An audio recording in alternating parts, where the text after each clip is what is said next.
बिस्मिल्लाहिर्रहमानिर्रहीम। अस्सलाम वालेकुम। सैयद याहिया हुसैनी एक बार फिर आप तमाम देखने वालों की खिदमत में हाजिर है। First of all thank you very much जनाब, आप तमाम लोगों की मोहब्बत, चाहत, खुलूस का और हमारे साथ कनेक्ट रहने का और चैनल को सब्सक्राइब करने के हवाले से। आज की इस वीडियो में जनाब कुछ बात करना चाहेंगे पाकिस्तान और भारत की क्रिकेट के हवाले से। और पाकिस्तान और भारत की क्रिकेट के हवाले से अगर हम बात करते हैं तो दोनों ही क्रिकेट बोर्ड जो हैं वो दुनिया क्रिकेट के लिए इंतहाई अहमियत के हामिल हैं। और ख़ास तौर पर अगर मैं ये बात करूं कि पाकिस्तान और भारत की क्रिकेट के बग़ैर बैनुल-अक़वामी क्रिकेट मुकम्मल नहीं होती तो शायद ये कहना गलत नहीं होगा। और ख़ास तौर पर इंटरनेशनल क्रिकेट काउंसिल के टूर्नामेंट के दौरान और दोनों मुल्कों की टीमों के दरमियान होने वाले मुकाबलों को बड़ी क़द्र मंज़िलत हासिल रहती है। और गुज़श्ता साल जब यूएई के दुबई इंटरनेशनल क्रिकेट स्टेडियम में पाकिस्तान और भारत की क्रिकेट टीम आईसीसी वर्ल्ड टी20 में एक दूसरे के आमने सामने आई, एक नई तारीख रकम की बाबर आजम की क़यादत में टीम पाकिस्तान ने, और उस मामले को जनाब रोका तोड़ा, आगे बढ़ा पाकिस्तान क्रिकेट भारत को शिकस्त देकर 10 विकेटों से। तो ये कहना गलत नहीं होगा। और वर्ल्ड कप मुकाबलों में भारत की पाकिस्तान के ख़िलाफ़ जीत के हवाले से जब हम बात करते हैं तो उस एक रेल को जो है वो ब्रेक लगा, ट्रैक से वो पटरी उतरी जो टीम भारत की कामयाबियों की दास्तान लिख रही थी।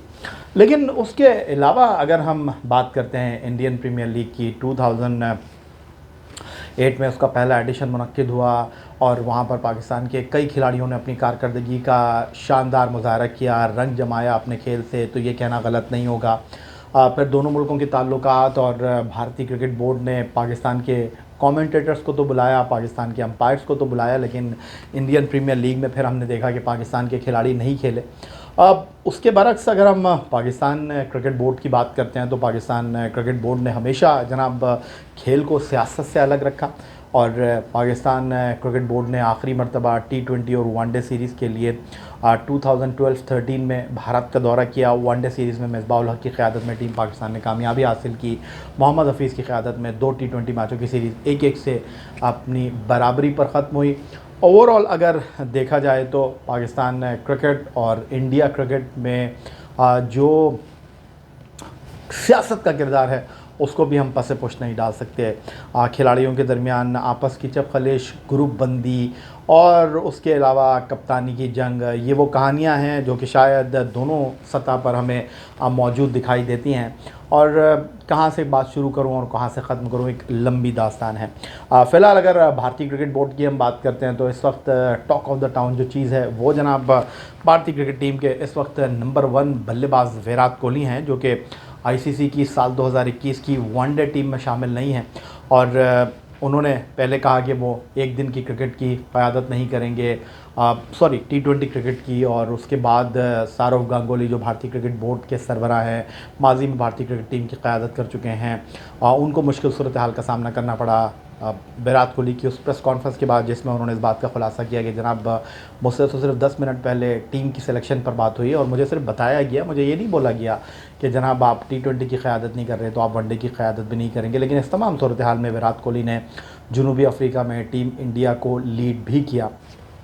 लेकिन अब ये बातें सामने आ रही हैं कि जनाब मामलात कुछ ठीक नहीं चल रहे और विराट कोहली जो कि रवि शास्त्री के साथ बहुत सुंदर अंदाज में चल रहे थे, बहुत अच्छे अंदाज में टीम को लेकर चल रहे थे, लेकिन उनके ऊपर एक सवाल था और वो ये था कि जनाब आईसीसी के मंच पर जो कारनामे नुमाया महेंद्र सिंह धोनी की क़यादत में टीम इंडिया ने अंजाम दिए, 2007 में जनूबी अफ्रीका में आईसीसी वर्ल्ड टी20 जीते, 2013 में इंग्लैंड की सरज़मीन पर चैंपियंस ट्रॉफ़ी जीते, 2011 में भारत के वानखेड़े क्रिकेट स्टेडियम मुंबई में श्रीलंका को शिकस्त देकर 50 ओवर का आलमी कप जीते, फिर उसके साथ टेस्ट क्रिकेट में नंबर 1 पोजीशन हासिल की। उन्होंने आईसीसी की सतह पर तमाम ही ट्रॉफ़ियों को एक कप्तान की हैसियत से उठाया। लेकिन विराट कोहली जो एक बल्लेबाज की हैसियत से सचिन, रमेश तेंदुलकर के बाद रन्स के अंबार लगा रहे हैं, सेंचुरियाँ स्कोर कर रहे हैं, शानदार परफॉर्मेंस का मुज़ाहरा कर रहे हैं, कप्तान की हैसियत से दुरुस्त के उन्होंने अपने मैदानों पर तवील दौरानिए की टेस्ट क्रिकेट में अपनी टीम की कामयाबियों के सफ़र को आगे बढ़ाया।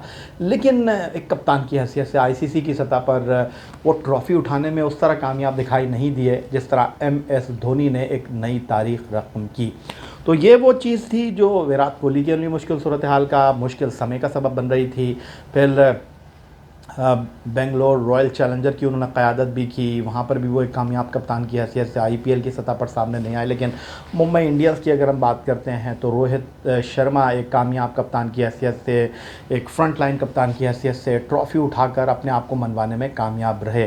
फिर एक मुकाबले की फ़िज़ा पैदा हुई कि जनाब रोहित शर्मा वर्सेस विराट कोहली। हालांकि दोनों ही खिलाड़ी इस बात को मानने के लिए तैयार नहीं है, लेकिन जब आदाद व शुमार इकट्ठी किए जाते हैं, जब तज्ज़ियाकार गुफ्तगू करते हैं, जब क्रिकेट पंडित बात करते हैं, तो फिर वो इन चीज़ों का मुवाज़ना करते हैं और फिर एक दूसरे के ख़िलाफ़ चीज़ें जो है वो सामने आने लगती हैं। ओवरऑल अगर हम बात करें तो कोई ये नई बात नहीं है भारतीय क्रिकेट में।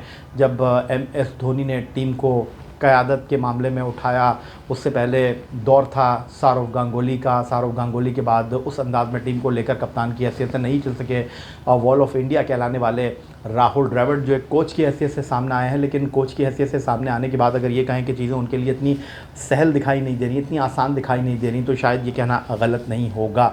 लेकिन ग्लैमर बहुत ज़्यादा है क्रिकेट इंडिया में, और वहाँ पर जो सूरत हाल है उस तनाजुर में जिस तरह मामलात को रवि शास्त्री ने ड्रेसिंग रूम की हद तक और ग्राउंड की हद तक संभाल कर रखा, कुछ सालों में विराट कोहली ने एम.एस. धोनी के जाने के बाद वो चीज़ इस वक्त दिखाई नहीं दे रही। ऑन द अदर साइड अगर हम पाकिस्तान क्रिकेट की बात करते हैं तो 3 साल टेस्ट, वनडे और टी20 में wicket keeper Sarfaraz Ahmed Pakistan team के कप्तान की हैसियत से दिखाई दिया। लेकिन जिस तरह उनको क़यादत के मनसब से हटाया गया, पिछले क्रिकेट बोर्ड जिसको एहसान मानी चला रहे थे, अब दबे अंदाज में सरफराज अहमद कहीं कहीं इस बात का खुलासा करते हुए दिखाई भी देते हैं। अगरचे वो खुलकर ये बात नहीं करते, लेकिन कहीं कहीं वो इस बात का खुलासा ज़रूर करते हैं कि जनाब जिस तरह उन्होंने टीम को लीड किया चैंपियंस ट्रॉफ़ी में भारत के ख़िलाफ़ लंदन के ओवल के मैदान पर, उन्होंने टीम को कप्तान की हैसियत से जिताकर पाकिस्तान को चैंपियंस ट्रॉफ़ी दिलवाने में अहम किरदार अदा किया। फिर उनकी क़यादत में पाकिस्तान ने मुसलसल 11 टी20 सीरीज़ जीती। उसके बाद टेस्ट क्रिकेट हो, जब पाकिस्तान ने उनकी क़यादत में लॉर्ड्स के तारीख़ी मैदान पर इंग्लैंड की उस टीम को हराया जिसके बारे में कोई सोच नहीं रहा था, कोई बात नहीं कर रहा था। लेकिन जिस तरह सरफराज अहमद को क़यादत के मनसब से हटाया गया, अलग किया गया, कहानी बिल्कुल भी अलग नहीं थी, क्योंकि वज़ीर-ए-आज़म पाकिस्तान की मसनद पर इमरान खान जैसा शख्स मौजूद था जो माजी में पाकिस्तान क्रिकेट टीम का कप्तान रहा, एक कामयाब एथलीट रहा। उसके दौर में सरफराज अहमद के साथ ये सलूक बिल्कुल समझ से बालतर है। बट अब पाकिस्तान क्रिकेट टीम की टेस्ट, वनडे और टी20 की सतह पर क़यादत की ज़िम्मेदारियाँ बाबर आज़म अदा कर रहे हैं, जिन्होंने कप्तान की हैसियत से, एक बल्लेबाज की हैसियत से आलमी सतह पर ख़ुद को बेहतर अंदाज में मनवाया है। और ख़ास तौर पर साल 2021 के आखिरी चंद माह के दौरान मुनक्किद होने वाला आईसीसी वर्ल्ड टी20, जहां बाबर आज़म की क़यादत में पाकिस्तान ने नाकाबिल शिकस्त रहते हुए ग्रुप के तमाम 5 मैचों में कामयाबी हासिल की। नामीबिया, स्कॉटलैंड, अफ़गानिस्तान, न्यूजीलैंड और भारत जैसी बड़ी टीमों को शिकस्त दी, और पाकिस्तान को अगरचे सेमीफ़ाइनल में ऑस्ट्रेलिया के ख़िलाफ़ 1 ओवर में मैथ्यू वेड के 3 छक्कों ने नाकामी के गड्ढे में गिरा दिया। लेकिन उसके बावजूद हर किसी ने सराहा कारकर्दगी को।